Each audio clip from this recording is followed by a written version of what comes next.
አፓርትመንት ወይስ ኮንዶሚኒየም? ለማመን በሚከብድ ዋጋ ያመጣንላችሁ ይህ የምትመለከቱት 40/60 ባለ 3 መኝታ 105 ካሬ በጣም ተወዳጅና አያት 49 አስፋልት ዳር ያለ ሊፍቱ የሚሰራ እጅግ ቆንጆ ዲጂታል ካርታ ያለው 5 ዓመት የሞላው አፓርትመንት ለመግዛት እየዞራችሁ ላላችሁ ሰዎች ይሄንን ቤት በደንብ ተመልከቱትና ገዢ ከሆናችሁ ብቻ ደውሉልኝ። ይህ ቤት ዲጂታል ካርታ አለው፣ 5 ዓመት ሞልቶታል። ምንም አይነት የዶክመንት ችግር የለበትም። ቀጥታ እንደገዛችሁት ስም የምታዞሩት ምንም የዶክመንቴሽን ችግር የሌለበት ንጹህ የሆነ የጣ ቤት ነው ያመጣውላችሁ። ይህ ቤት አያት 49 40/60 ሲሆን እጅግ ቆንጆ የሚባል ማቴሪያል ተጠቅሟል። አፓርትመንት በ15 ሚሊዮን ብር ከምትገዙና ይሄንን ቤት ደግሞ ቀንሳችሁ 12 ሚሊዮን 500 ሺህ ብር ከምትገዙ የቱ ይሻላችኋል? በአሁኑ ሰዓት አፓርትመንት ያሟላቸዋል ቤዚክ የተባሉ ነገሮችን ያሟላ ቤት ነው። ምክንያቱም ሊፍቱም እየሰራ ነው፣ ውሃ ምንም ችግር የለም፣ መብራት ሁሉ ነገር አለው።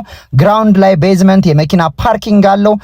ታዲያ ይህ ቤት ደረጃዎቹ ሰፋፊ ከሆኑ ውሃ ካለ መብራት ካለ ቤዝመንት ላይ የመኪና ፓርኪንግ ካለው ዲጂታል ካርታ የተናጠል ካርታ ካለው ስም ካዞራችሁ ከአፓርትመንት በምን ሊለይ ይችላል ብላችሁ ታስባላችሁ?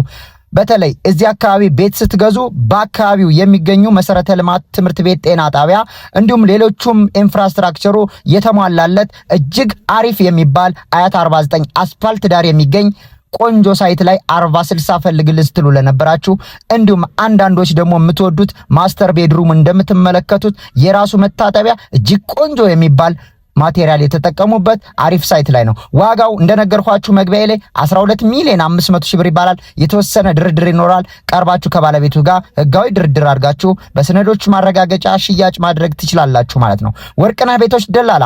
በቀጣይ በሌላ ቪዲዮ እስከምንገናኝ ድረስ ቻው ቻው ብያለሁ። ይህን ቤት ቪዲዮውን ተመልክታችሁ ዋጋው ከሆናችሁ በቀጠሮ ኔጋ መምጣት ትችላላችሁ። አመሰግናለሁ። መልካም